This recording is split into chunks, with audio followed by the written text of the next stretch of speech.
कि एक आदमी रोटी बेलता है, एक आदमी रोटी खाता है, एक तीसरा आदमी भी है जो न रोटी बेलता है न रोटी खाता है, वो सिर्फ रोटी से खेलता है। वो तीसरा आदमी कौन है? मेरे देश की संसद मौन है। सभापति महोदय, वो भी क्या दिन थे जब संसद में देश का बजट पेश होता था तो देश की सड़कें ठहर जाया करती थीं। रेल बजट पेश होता था तो लोगों की उम्मीदें रेल के डिब्बों की तरह पटरियों पर दौड़ने लगती थीं। पूरा देश धड़कने रोक करके वित्त मंत्री और रेल मंत्री को सुना करता था। अफसोस, अब बजट पेश हो जाता है, मीडिया चैनल सरकार का महिमा मंडन करते हैं और बेचारी जनता बजट के आंकड़ों के शब्द जाल में उलझी हुई महीनों बाद समझ पाती है कि उसका तो फिर से कट गया। सभापति महोदय, पिछले 2 साल अमृतकालीन बजट पेश किए गए और इस बार एक नई शब्दावली गढ़ी गई है, तुष्टीकरण बनाम संतुष्टीकरण का बजट। सभापति महोदय, सुनने में कितना अलंकारिक लगता है ये शब्द। सोच रहा हूं देश की वित्त मंत्री और प्रधानमंत्री जी से पूछूं कि आखिर किसकी संतुष्टि? जिस बजट में मनरेगा के लिए 1 रुपए की बढ़ोतरी ना हो, वही पुराना 86,000 करोड़, जबकि पहले ही 9,754 करोड़ का घाटा हो। जिस मनरेगा से करोड़ों मजदूरों के घर में चूल्हा जलता हो, उस मनरेगा में काम करने वाले गरीब मजदूरों के लिए अगर आपके खजाने से 1 रुपया भी इजाफी नहीं निकल सका तो भला कौन संतुष्ट हुआ साहब? इस देश का गरीब मजदूर या आपके उद्योगपति दोस्त? वो जो महाराष्ट्र में लोकसभा और विधानसभा के बीच में 40 लाख मतदाता बढ़ाए गए थे, अरे उन्हीं के लिए मनरेगा का थोड़ा सा बजट बढ़ा देते। क्या उसमें मनरेगा का एक भी मजदूर नहीं था 40 लाख लोगों में? सारे के सारे 12 लाख की छूट वाले से आगे के लोग थे। सभापति महोदय, कल जब वित्त मंत्री जी देश की संसद में भाषण दे रही थी तो वहां मुंबई में कोई गरीब इंसान जब अपनी जेब टटोल करके अपनी मोटरसाइकिल में 1 लीटर पेट्रोल भरवा रहा था तो उस पेट्रोल की कीमत थी 103 रुपया प्रति लीटर। आखिर इतना महंगा पेट्रोल डीजल खरीद के कौन संतुष्ट हो रहा है? इस देश के गरीब लोग या फिर सरकार के चहेते धन्ना सेठ? सभापति महोदय, वित्त मंत्री जी इस बजट को मध्यम वर्ग को संतुष्ट करने वाला बजट बता रही हैं। अरे मैडम, हम आप यहां पर बैठे रहते हैं और वहां बाहर इसी दिल्ली में 1 लीटर दूध, चाहे वो अमूल का हो या फिर मदर डेयरी का हो, उसकी कीमत 73 रुपए लीटर है। इतना महंगा बेच करके कौन संतुष्ट हो रहा है? गरीब जनता या आपके धन्ना सेठ दोस्त? सभापति महोदय, इस सरकार का बाजार और महंगाई पर कोई नियंत्रण नहीं रह गया है। चाहे देश में लहसुन 400 रुपए किलो बिक जाए, टमाटर 100 रुपए किलो बिक जाए, प्याज का दाम सुनकर आंखों में आंसू आ जाए, लेकिन वित्त मंत्री महोदया बजट में महंगाई का मां भी नहीं बोलती हैं। बच्चों की किताब और पेंसिल तक पर टैक्स लगाने वाले सरकार से मैं पूछना चाहता हूं कि आप मध्यम वर्ग का हितैषी बताते हैं खुद को, तो शर्म नहीं आती है? खुद को धार्मिक कहने वाली सरकार भगवान श्री कृष्ण के प्रिय खाद्य पदार्थों दही और मक्खन तक पर जीएसटी लगाती है और बात करती है मध्यम वर्ग की हिमायती होने की। जिंदा रहते हुए जनता से हर चीज पर टैक्स वसूलने वाली यह सरकार कम से कम मरने पर तो लोगों को बख्श देती, लेकिन नहीं, वहां भी लूटना है। अंतिम संस्कार के सामान, अगरबत्ती, धूप बत्ती, केवड़ा जल, चंदन पाउडर, जौ, बताशा, काला तिल, पंचरत्न, कपूर और कफन तक पर टैक्स लेने वाली यह सरकार किस मुंह से खुद को मध्यम वर्ग का हितैषी बताती है? कौन सी संतुष्टि? किसकी संतुष्टि? कदम कदम पर टैक्स देकर लूटने वाली जनता की या फिर जनता से टैक्स वसूल करके धन्ना सेठों का खजाना भरने वाली सरकार की? किसकी संतुष्टि? सभापति महोदय, 18 अगस्त 2015 आरा का बिहार का ऐतिहासिक मैदान, सजा हुआ मंच, हजारों की भीड़ और सामने खड़े हुए देश के प्रधानमंत्री का भाषण। बिहार के भाइयों बहनों, आज मैं बिहार के लिए पैकेज की घोषणा कर रहा हूं। 50,000 करोड़ कर दूं कि ज्यादा कर दूं? अखिलेश भाई, 60,000 करोड़ कर दूं कि ज्यादा कर दूं? 70,000 करोड़ कर दूं कि ज्यादा कर दूं? 80,000 करोड़ कर दूं कि ज्यादा कर दूं? चलो, मैं बिहार को 1.25 लाख करोड़ का पैकेज दे रहा हूं। 10 साल हो गए सभापति महोदय, वही ढाक के 3 पात। बिहार आज भी विकास की बाट जोह रहा है। भाषण आज भी प्रधानमंत्री जी के यूट्यूब चैनल पर सुना जा सकता है। जो झूठ बोल के करता है मुतमईन सबको, वो झूठ बोल के खुद मुतमईन नहीं होता। सभापति महोदय, ये तो राहुल जी का असर है। कौन सा शब्द सर? कौन सा शब्द? झूठ। ठीक है सर, मिथ्या बोल करके। जो मिथ्या बोल के करता है मुतमईन सबको, वो मिथ्या बोल के खुद मुतमईन नहीं होता। ये राहुल जी का असर है जो मखाना बोर्ड की घोषणा हुई। अखिलेश जी, आपको याद होगा, भारत जोड़ो न्याय यात्रा में 30 जनवरी 2024 को बिहार के रंगभूमि मैदान में राहुल गांधी जी का पूर्णिया में भाषण था और उसमें मखाना को लेकर उन्होंने आवाज उठाई थी। यह उनका असर है कि आपको मखाना बोर्ड बनाना पड़ा, वरना तो आप मैखाना बोर्ड बनाने वाले लोग हैं। सभापति महोदय, बिहार को झूठे पैकेज और चुनावी दिलासे देना बंद करिए।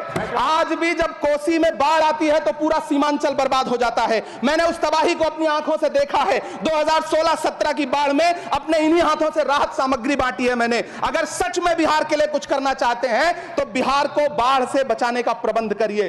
पूर्णिया एयरपोर्ट 10 साल से बाट जो रहा है, घोषणा 2014 में हुई, बन के आज तक तैयार नहीं हुआ। अलीगढ़ मुस्लिम विश्वविद्यालय का किशनगंज सेंटर बजट के अभाव में दम तोड़ता जा रहा है। मैंने पिछले बजट सत्र में भी आवाज उठाई थी। आज फिर वित्त मंत्री जी से अनुरोध करना चाहता हूं, दामन फैला करके, कि अलीगढ़ मुस्लिम विश्वविद्यालय का किशनगंज सेंटर बन जाने दीजिए। आखिर कौन सी नफरत है? यह मुल्क हमारा भी है, इस मुल्क की मिट्टी में हमारा भी खून पसीना शामिल है। हमसे इतनी भी क्या नफरत? रिश्तों की ये नाजुक डोरें तोड़ी थोड़ी जाती हैं, अपनी आंखें दुखती हो तो फोड़ी थोड़ी जाती हैं। सभापति महोदय, अल्पसंख्यक मंत्रालय का बजट काटकर मौलाना आजाद नेशनल फेलोशिप बंद कर देना, प्री मैट्रिक स्कॉलरशिप बंद कर देना, नई मंजिल योजना बंद करना, धरोहर योजना बंद करना। 2024-25 के बजट में माइनॉरिटी मिनिस्ट्री के लिए 3183 करोड़ रुपए की घोषणा हुई, लेकिन देश को हैरत होगी कि बाद में समीक्षा करके लगभग आधा कर दिया गया, 1868 करोड़ रुपए। मुझे सरकार से पूछना है कि कौन संतुष्ट हुआ? इस देश का अल्पसंख्यक संतुष्ट हुआ या आप संतुष्ट हुए? किसका संतुष्टिकरण? सभापति महोदय, मैं प्रधानमंत्री जी से कहना चाहता हूं कि आप ही ने 1 मार्च 2018 को किंग अब्दुल्ला को, जॉर्डन के किंग अब्दुल्ला को मेहमान बना करके इसी दिल्ली में एक कॉन्फ्रेंस में कहा था कि मैं मुसलमानों के एक हाथ में कंप्यूटर और दूसरे हाथ में कुरान देना चाहता हूं। कंप्यूटर देने की बात तो छोड़िए, पढ़ाई के लिए जो स्कॉलरशिप मिल रही थी उसको भी छीन लिया आपने। किसको संतुष्ट करने के लिए? हम समझते हैं इस साजिश को। आप माइनॉरिटी मिनिस्ट्री का बजट काटते काटते एक दिन मिनिस्ट्री को ही बंद कर देना चाहते हैं। वो जहर देता तो सबकी नजर में आ जाता, सो ये किया कि हमें वक्त पर दवाएं न दी। सभापति महोदय, मैं तो वित्त मंत्री जी से पूछना चाहता हूं आपके माध्यम से कि शायद आपको पता ही नहीं है कि गृहस्थी चलाने वाली एक गृहिणी की मुश्किलें क्या क्या होती हैं। आपने कभी सोचा भी नहीं होगा कि जब वो किचन में सब्जी बनाने के लिए कड़ाई में तेल डालती है तो उसके साथ उसके आंसू भी गिरते हैं। सभापति महोदय, शायद उन्हें पता भी ना हो कि एक छोटी सी गाड़ी और एक छोटे से फ्लैट का ईएमआई भरने के बाद इस देश का एक गरीब इंसान जब अपने बच्चों की फीस भरने के बारे में सोचता है तो उसे कितनी खुशियों का गला घोंटना पड़ता है। शायद उनको पता भी नहीं है कि फसल बेच करके बिटिया की शादी का सपना सजाने वाला किसान जब अपनी फसल बर्बाद देखता है तो कितनी रातें सो भी नहीं पाता है। सभापति महोदय, शायद वो कभी इस पीड़ा को समझ ही नहीं पाएंगी कि परिवार के किसी एक सदस्य को कैंसर जैसी बीमारी हो जाए तो घर और जमीनें गिरवी रख उठती हैं लेकिन इलाज नहीं हो पाता। सभापति महोदय, इसी देश की संसद में कभी स्वर्गीय सुषमा स्वराज जी ने कहा था कि जब देश की करेंसी गिरती है तब देश की प्रतिष्ठा गिरती है। एक तरफ कोलंबिया जैसा छोटा सा देश और उसके प्रधानमंत्री गुस्तावो पेत्रो खड़े हैं जो कोलंबिया के नागरिकों को हथकड़ी लगाकर लाने वाले जहाज को अमेरिका बैरंग वापस लौटा दे रहे हैं, और दूसरी तरफ हमारे प्रधानमंत्री जी खड़े हैं जो बेड़ी और हथकड़ी लगा करके लाए गए बेटों के अपमान पर एक शब्द नहीं बोल रहे। सभापति महोदय, मैं इतिहास के पन्ने पलट रहा हूं, मुझे 2 किरदार याद आ रहे हैं। एक तरफ निक्सन के 7वें बेड़े की धमकियों के सामने लोहे की तरह अडिग इंदिरा गांधी खड़ी हैं, तो दूसरी तरफ खुद ही नमस्ते ट्रंप का नारा लगाते हुए प्रधानमंत्री जी खड़े हैं। मेरे कानों में सुषमा स्वराज जी की आवाज गूंज रही है। बहुत कम बोलने वाले डॉक्टर मनमोहन सिंह ने बहुत ज्यादा बोलने वाले प्रधानमंत्री जी को जब देश की बागडोर सौंपी थी तो $1.58 का था, आज 85 से 87 के बीच में झूल रहा है। इन दिनों रुपए की अहमियत गिरती है तो न तो देश की प्रतिष्ठा गिरती है ना प्रधानमंत्री की गरिमा। जिस देश में 80 करोड़ लोगों को 5 किलो राशन के लिए कतारों में लगना पड़ता हो, उस देश में यह सरकार 12 लाख तक के टैक्स न लेने के लिए अपनी पीठ थपथपा रही है। हुकूमत इस कदर आवाम पर एहसान करती है, ये आंखें छीनती है और चश्मे दान करती है। सभापति महोदय, महाराष्ट्र का भिवंडी हो, मालेगांव हो, इचलकरंजी हो, यूपी का बनारस हो, मुआयमा हो, मुबारकपुर हो, रांची का छोटा नागपुर हो, बिहार का भागलपुर हो, हर जगह बुनकरों की उम्मीदें तोड़ रही हैं, लेकिन इस सरकार के पास उनके लिए कुछ भी नहीं है। मुरादाबाद का पीतल उद्योग, कानपुर का चमड़ा उद्योग, सहारनपुर का लकड़ी उद्योग, फिरोजाबाद का चूड़ी उद्योग, अलीगढ़ का ताला उद्योग, सब सरकारी प्लानिंग से तबाह हो रहे हैं। इन तमाम के बीच सरकारी सपोर्ट से बस एक उद्योग फल फूल रहा है, नोएडा का नफरत उद्योग।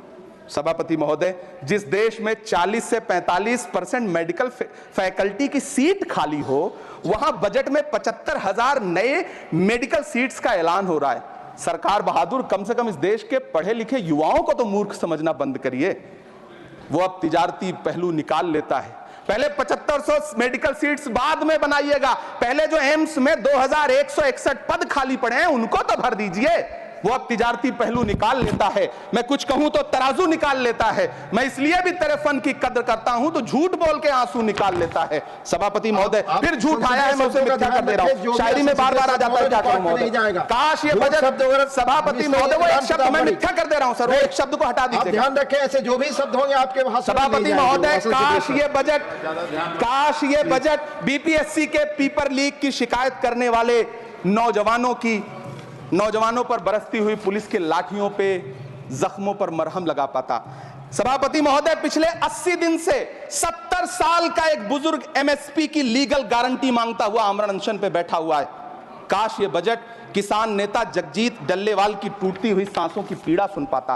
काश ये बजट प्रतियोगी परीक्षाओं की तैयारी के लिए दिल्ली, कोटा, पटना, अहमदाबाद जैसे शहरों में, इलाहाबाद जैसे शहरों में किताबों के साथ गल रहे युवाओं के सपनों को जिंदगी दे पाता। काश ये बजट वंदे भारत के सुनहरे विजुअल के बजाय देश की गरीब जनता को कुछ और पैसेंजर ट्रेनें दे पाता। काश ये बजट सीनियर सिटीजन को ट्रेन टिकटों में मिलने वाली रियायतें वापस लौटा पाता, जिनको सरकार ने कोविड के नाम पे छीन लिया था। काश ये बजट किसानों की राह में कीले नहीं बल्कि कालीन बिछाने वाला बन पाता। काश ये बजट सरकारी मालिकों को यह समझा पाता कि नेहरू को कोसने से अर्थव्यवस्था नहीं सुधरेगी, उसके लिए डॉक्टर मनमोहन सिंह साहब की अर्थ नीति अपनानी पड़ेगी। पिछले 11 साल से नेहरू जी को कोस रहे हैं, आखिर कब तक कोसिएगा? थोड़ा पंडित नेहरू जी के बारे में पढ़िए, तब पता चले कि पंडित नेहरू की शख्सियत का नाम है। दुनिया का पहला ऐसा राजनेता जिसने अपनी जिंदगी की आजादी के लिए, देश की आजादी के लिए 3259 दिन अंग्रेजों की जेल में बिताए। पंडित नेहरू एक ऐसे महान शख्स जिनके पिता पंडित मोतीलाल नेहरू, जिनकी बहन विजय लक्ष्मी पंडित, जिनके बहनोई पंडित रंजीत सीताराम, जिनकी बेटी इंदिरा गांधी, जिनके दामाद फिरोज गांधी, सब ने अंग्रेजों से लड़ते हुए स्वतंत्रता आंदोलन में जेल काटी। आप किस मुंह से उनकी लकीर छोटी करने की बात करते हैं? नहीं कर पाइएगा, 7 जन्मों में नहीं कर पाइएगा, क्योंकि जिस्म की मौत कोई मौत नहीं होती है। जिस्म मिट जाने से इंसान नहीं मर जाते, धड़कने रुकने से अरमान नहीं मर जाते, सांसें थम जाने से ऐलान नहीं मर जाते। जिस्म की मौत कोई मौत नहीं होती है। सभापति महोदय, मैं आपके सामने खड़ा होकर के एक बहुत छोटी सी कहानी सुनाना चाहता हूं कि महान बादशाह सिकंदर ने जब यूनान फतेह किया तो जीत का जश्न मनाने के लिए शहर की सड़कों पर निकला। तो उसने देखा कि पूरा शहर तो जश्न मना रहा है, एक फकीर सड़क के किनारे चादर तान के सो रहा है। सिकंदर को गुस्सा आया, घोड़े से उतरा, उस फकीर के पास गया और उसे सोता देख करके उसे जोर की एक लात मारी और लात मार के कहा कि क्यों रे फकीर, मैंने यूनान फतेह कर लिया, लोग जश्न मना रहे हैं और तू सो रहा है। उस फकीर ने उन्नीदी आंखों से सिकंदर को देखा और देख करके कहा कि शहर जीतना बादशाहों का काम है, लेकिन लात मारना तो गधे का काम है। सभापति महोदय, गरीब जनता को लात मारना बंद करिए। यह अमीरों के लिए बनाया गया बजट है, यह निराशाजनक बजट है। हम अमृतकाल सुनते आ रहे थे, यह अमृतकाल इतनी जल्दी समाप्त हो गया कि अब अमृतकाल का कोई नाम तक नहीं लेना चाहता है। इसलिए मैं इस सदन में खड़ा होकर के देश की वित्त मंत्री महोदया से कहना चाहता हूं कि आपने अल्पसंख्यकों के बजट में जो कटौती की है उसको बहाल करिए। आपने मनरेगा को जो स्थिर रखा है उसका घाटा 9,754 करोड़ है, कम से कम उतना बढ़ा करके फिर से उसे बहाल करिए। नौजवानों के लिए रोजगार दीजिए, किसानों को एमएसपी की लीगल गारंटी दीजिए। यही मैं आपसे अपील कर रहा हूं। धन्यवाद सर, आपने इतना जो समय दिया उसके लिए शुक्रिया।